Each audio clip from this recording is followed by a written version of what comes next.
Welcome to the Run Lift Mom podcast, where we're talking about running, lifting, and momming, not necessarily in that order. Today, I have a question and answer episode for you. You will hear the listener's voice, and then you will hear an answer in the form of a quick, actionable piece of advice that you can use when this episode is over. I hope you enjoy.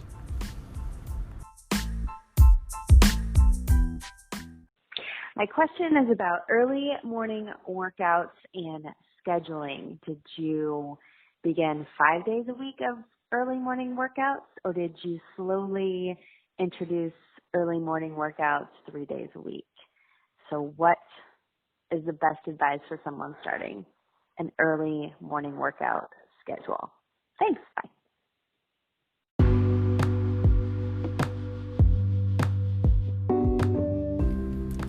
I love that she's really thinking this one out. She's obviously saying, okay, there are two different approaches to this.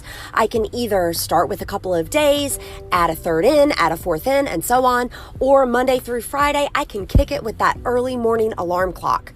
What I am going to recommend is the latter.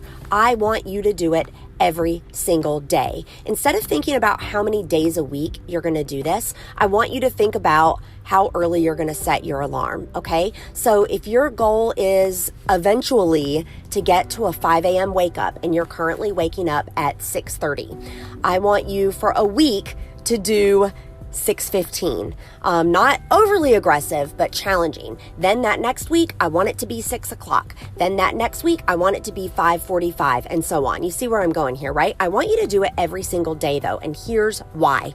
This is more about building a habit. We know that it takes a long time to make or break a habit. A common misconception in the health coaching world actually is that it takes 21 days to make or break a habit. Guys, wrong. I don't know where that came from. If you look at any of the research, new and old, we know that one, it's calling for more, which means nobody could conclude anything. And I think one of the most recent articles that I saw in a journal was 18 to 254 days. Did you hear that? 18 to 254 days. That tells me nothing. That tells me that it's less about that number or that period of time and more about the person's internal motivation. So I know that it is going to take some stick-to-itiveness to create my habit. I don't know how long it's going to take. So guess what? I'm going to put the odds in my favor and I'm going to do it every single day. So as opposed to starting with an early wake up and then adding 2 and then adding 3 until you're at an early wake up every single day, I'm going to recommend that you take the clock where it is right now, set it back 15 minutes. Go at that for 7 days. See where you end up. Then pull it back 15 more minutes. Go at that another 7 days. See where you go. You want to make this a Sunday through Saturday thing. You want to make it 7 days a week, not just weekdays. Suze, I want to sleep in. Check in with anybody that knows about circadian rhythms and sleep. They will tell you your internal clock is a thing and you need to get up and go to bed around the same time every single day. So put the odds in your favor, make it a daily thing, make it 7 days a week. Hi, Susie. What's the number one piece of advice that you would give new moms trying to fit working out into their schedule?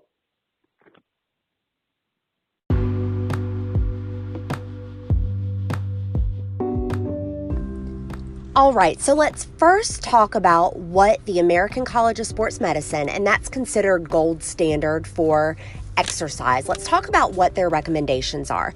Their recommendations, most recently updated in 2018, are 150 minutes of exercise per week. They even break it down even farther and say, okay, if you're doing like a moderate intensity, that's 30 to 60 minutes, so a half hour to an hour, 5 days a week.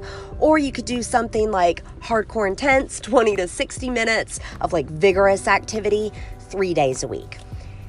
If you're aiming for something like this though, and you're just starting out, those are a bunch of numbers and who cares? Here's the number you should care about. The ACSM also goes on to say you can break this down into 10-minute segments. So it doesn't have to be all in one swift motion. It can be those smaller, shorter durations as long as it's in 10-minute chunks. So maybe instead of saying, okay, I'm going to get a half hour, 5 days a week, maybe you say, I'm going to do 3 10-minute walks Monday through Friday. Does that make sense? It's the same thing. We know that you'll get the same fitness benefits. And I really think breaking it down into shorter durations is going to be helpful for a mother who might have a baby who sleeps sporadically and doesn't have a large chunk of time to go to the gym throughout the day. And I use walking as an example purposely because I believe that walking is a really underutilized form of exercise. Everybody's looking for some hard-hitting, like CrossFit-y sort of thing. Give me some high-intensity interval training recommendation. Go! Guys, walking, it requires no special equipment. It requires no special skill. Anybody can do it. You can do it right now you can do it right now listening to this podcast. If the weather is bad outside, you can set a timer for 10 minutes and you can pace up and down your halls while your sleeping angel, is in his or her crib. So for a new mother, I'm going to recommend breaking it down, shorter durations, at least get your 10 minutes in. And then also don't underestimate something as simple as walking. Hey, and as a bonus, you can share walking with someone else. Make it another mother, that's even better. Susie, you have mentioned before that when you drink a lot of water that you add some salt to it, but I'm just not sure, like, how much salt should you add, and is that just if you're, like, just drinking water without food, or would that be, like, anytime you're drinking water to make sure that your body absorbs it, you should add a little salt in?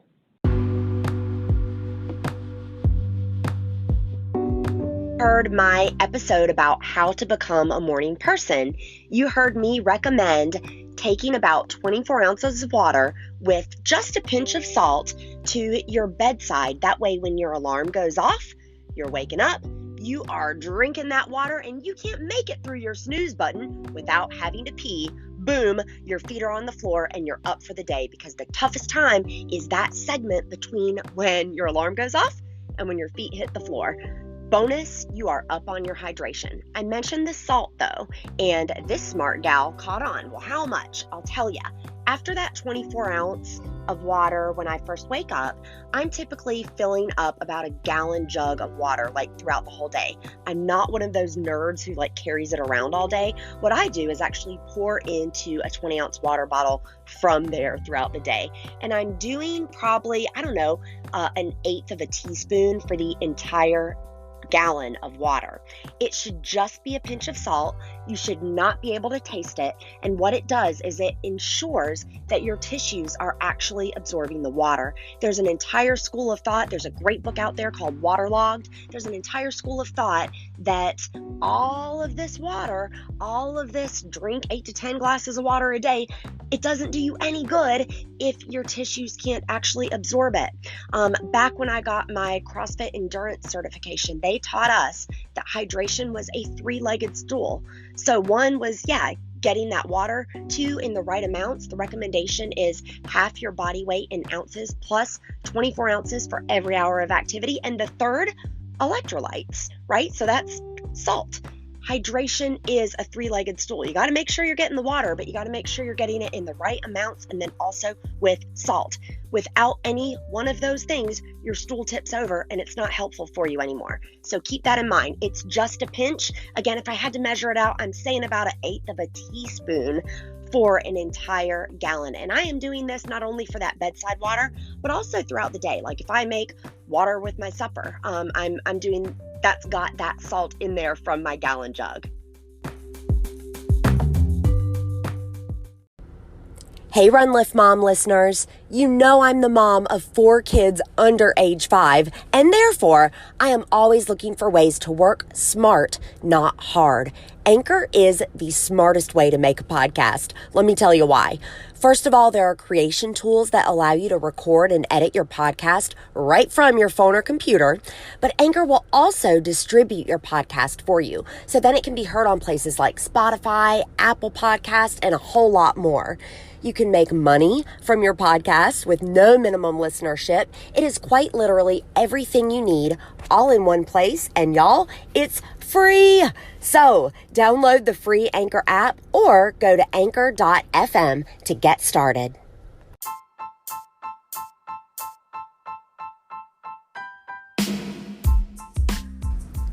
Wasn't that fun? I so enjoyed it. Thank you so much for the listeners who called in to ask their questions. If you want to get involved in the next Q&A episode, I want you to reach out to me. I'll put this in the show notes. You can get me at runliftmompod@gmail.com, or you can find me on any of the socials at #RunLiftMom. This has been the Run Lift Mom podcast, and remember, for while bodily training is of some value, godliness is of value in every way, as it holds promise for the present life and also the life to come. That's from 1 Timothy 4:8.